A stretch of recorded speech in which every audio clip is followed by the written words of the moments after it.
Recording by Tanya.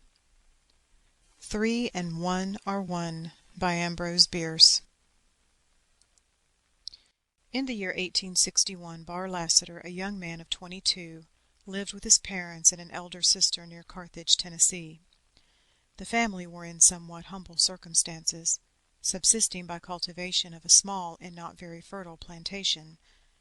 Owning no slaves, they were not rated among the best people of their neighborhood, but they were honest persons of good education, fairly well-mannered, and as respectable as any family could be if uncredentialed by personal dominion over the sons and daughters of Ham.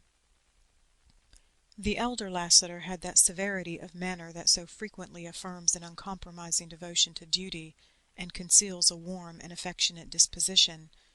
He was of the iron of which martyrs are made, but in the heart of the matrix had lurked a nobler metal, fusible at a milder heat, yet never coloring nor softening the hard exterior.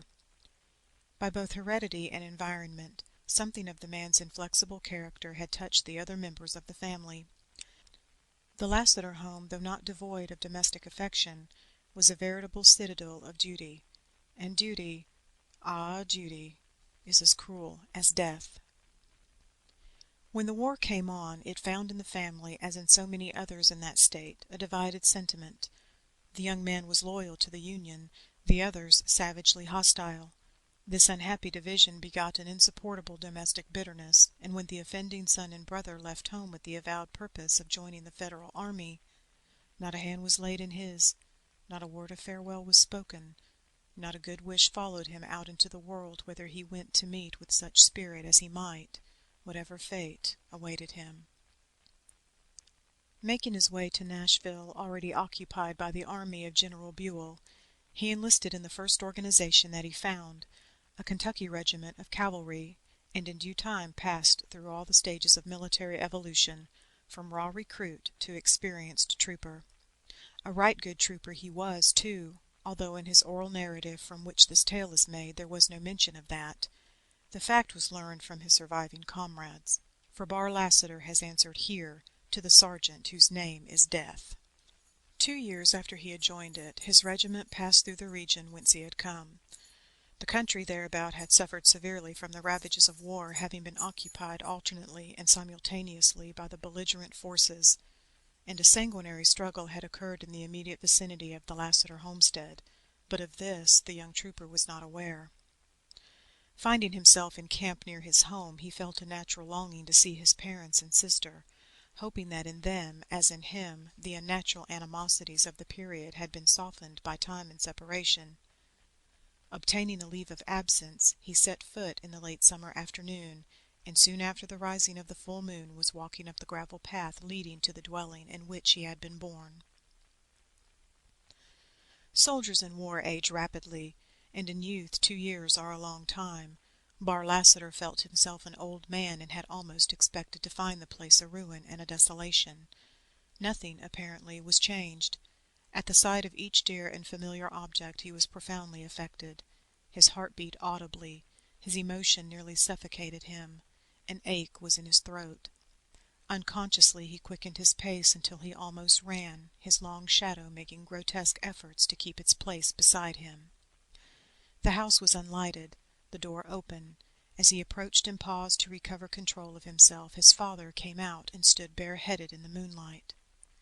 "Father!" cried the young man, springing forward with outstretched hand. "Father!" The elder man looked him sternly in the face, stood a moment motionless, and without a word withdrew into the house. Bitterly disappointed, humiliated, inexpressibly hurt, and altogether unnerved, the soldier dropped upon a rustic seat in deep dejection, supporting his head upon his trembling hand. But he would not have it so. He was too good a soldier to accept repulse as defeat. He rose and entered the house, passing directly to the sitting-room. It was dimly lighted by an uncurtained east window. On a low stool by the hearth-side, the only article of furniture in the place, sat his mother, staring into a fireplace strewn with blackened embers and cold ashes. He spoke to her, tenderly, interrogatively, and with hesitation, but she neither answered, nor moved, nor seemed in any way surprised. True, there had been time for her husband to apprise her of their guilty son's return. He moved nearer and was about to lay his hand upon her arm when his sister entered from an adjoining room, looked him full in the face, passed him without a sign of recognition, and left the room by a door that was partly behind him. He had turned his head to watch her, but when she was gone his eyes again sought his mother. She, too, had left the place.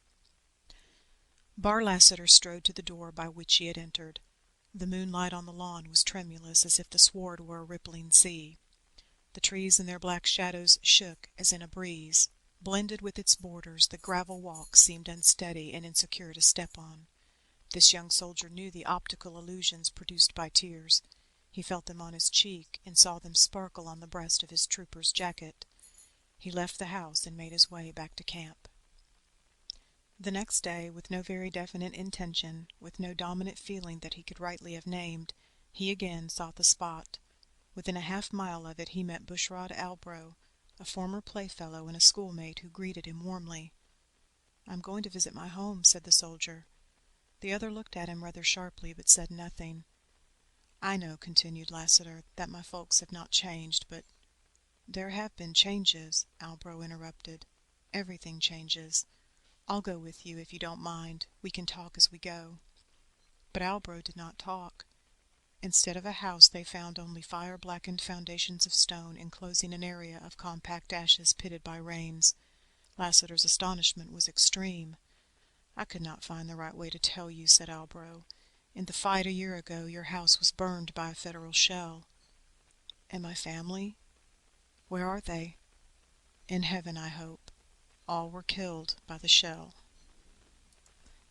End of 3 and 1 Are One by Ambrose Bierce.